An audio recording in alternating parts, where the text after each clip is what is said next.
السلام علیکم دوستوں، میں آج اس ویڈیو میں یہ بتاؤں گی وہ کون ہیں جو 100 برس تک مردہ رہیں پھر زندہ ہو گئے اور کیسے۔ ویڈیو کو اینڈ تک ضرور دیکھیں یہ بات جاننے کے لیے۔ اگر آپ میرے چینل پر نئے ہیں تو چینل کو سبسکرائب کرنا نہ بھولیں۔ آئیے ویڈیو کو شروع کرتے ہیں۔ اکثر مفسرین کے نزدیک یہ واقعہ حضرت عزیز بن شرخیہ علیہ السلام کا ہے، جو بنی اسرائیل کے ایک نبی ہیں۔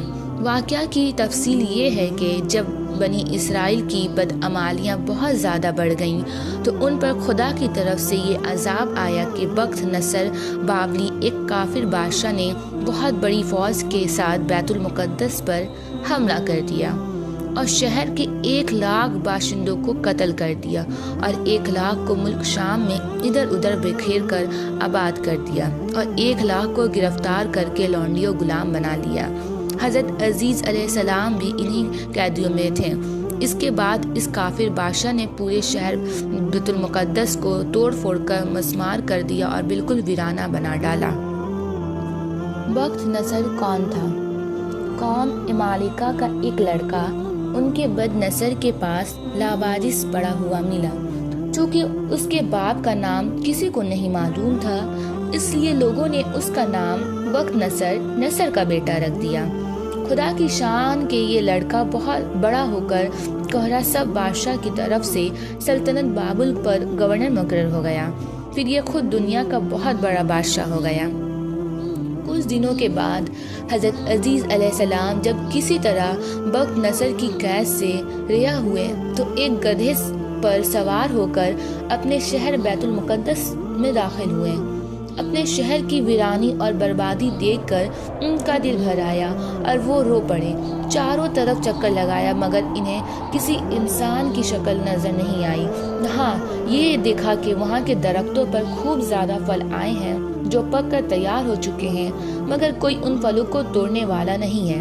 یہ منظر دیکھ کر نہایت ہی حسرت و افسوس کے ساتھ بے اختیار آپ کی زبان و مبارک سے یہ جملہ نکل پڑا کہ یعنی اس شہر کی ایسی بربادی اور ویرانی کے بعد بھلا کس طرح اللہ تعالیٰ پھر اس کو آباد کرے گا۔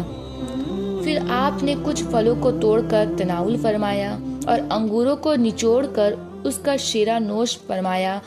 پھر بچے ہوئے پھلوں کو اپنے جھولے میں ڈال دیا اور بچے ہوئے شیرہ کو اپنی مشک میں بھر لیا اور اپنے گدھے کو ایک مضبوط رسی میں باندھ دیا اور پھر آپ ایک درخت کے نیچے لیٹ کر سو گئے اور اسی نیند کی حالت میں آپ کی وفات ہو گئی۔ اور اللہ تعالیٰ نے درندوں، پرندوں، چرندوں اور جن و انسان سب کی آنکھوں سے آپ کو اوجھل کر دیا کہ کوئی آپ کو نہ دیکھ سکا۔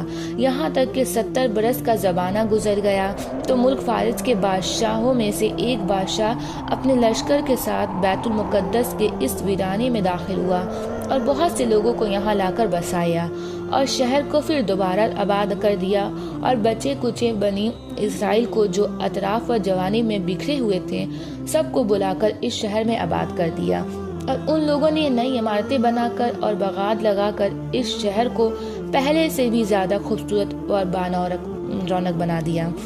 جب حضرت عزیز علیہ السلام کو پورے 100 برس وفات کی حالت میں ہو گئے تو اللہ تعالیٰ نے آپ کو زندہ فرمایا تو آپ نے دیکھا کہ آپ کا گدھا مر چکا ہے اور اس کی ہڈیاں گل سڑ کر ادھر ادھر بکھری پڑی ہیں، مگر تھیلے میں رکھے ہوئے پھل اور مشک میں رکھا ہوا انگور کا شیرہ بالکل خراب نہیں ہوا۔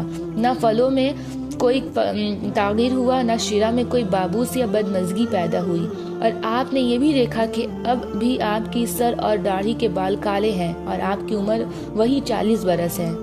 آپ حیران ہو کر سوچ بچار میں پڑے ہوئے تھے کہ آپ پر وحی اتری اور اللہ تعالیٰ نے آپ سے دریافت فرمایا کہ اے عزیز، آپ کتنے دنوں تک یہاں رہیں؟ تو آپ نے یہ خیال کر کے میں صبح کے وقت سویا تھا اور اب عصر کا وقت ہو گیا ہے، یہ جواب دیا کہ میں دن بھر یا دن بھر سے کچھ کم سوتا رہا۔ تو اللہ تعالیٰ نے فرمایا کہ نہیں اے عزیز، تم پورے 100 برس یہاں ٹھہرے رہے۔ اب تم ہماری قدرت کا نظارہ کرنے کے لیے ذرا اپنے گدھے کو دیکھو کہ اس کی ہڈیاں گل سڑ کر بکھر چکی ہیں، اور اپنے کھانے پینے کی چیزوں پر نظر ڈالو کہ ان میں کوئی خرابی اور بگاڑ انکار نہیں پیدا ہوا۔ پھر ارشاد فرمایا کہ اے عزیز، اب تم دیکھو کہ کس طرح ہم ان ہڈیوں کو اٹھا کر اور ان پر گوشت پوش چڑھا کر اس گدھے کو زندہ کرتے ہیں۔ چنانچہ حضرت عزیز علیہ السلام نے دیکھا کہ اچانک بکھری ہوئی ہڈیوں میں حرکت پیدا ہوئی اور ایک دم تمام ہڈیاں جمع ہو کر اپنے جوڑ سے مل کر گدھے کا ڈھانچہ بن گیا اور لمحہ بھر میں اس ڈھانچے پر گوشت پوش بھی چڑھ گیا اور گدھا زندہ ہو کر اپنی بولی بولنے لگا۔ یہ دیکھ کر حضرت عزیز علیہ السلام نے بلند آواز سے یہ کہا کہ یعنی میں یقین اور ایمان رکھتا ہوں کہ اللہ تعالیٰ ہر چیز پر قدرت والا ہے۔ جب حضرت عزیز علیہ السلام اپنے گھر گئے تو کیا ان کے لوگوں نے ان کو پہچانا، ان کو کیا کہا اور ان کے ساتھ کیا سلوک کیا؟ اس واقعہ کو جاننے کے لیے میرے دوسرے ویڈیو کو ضرور دیکھیں۔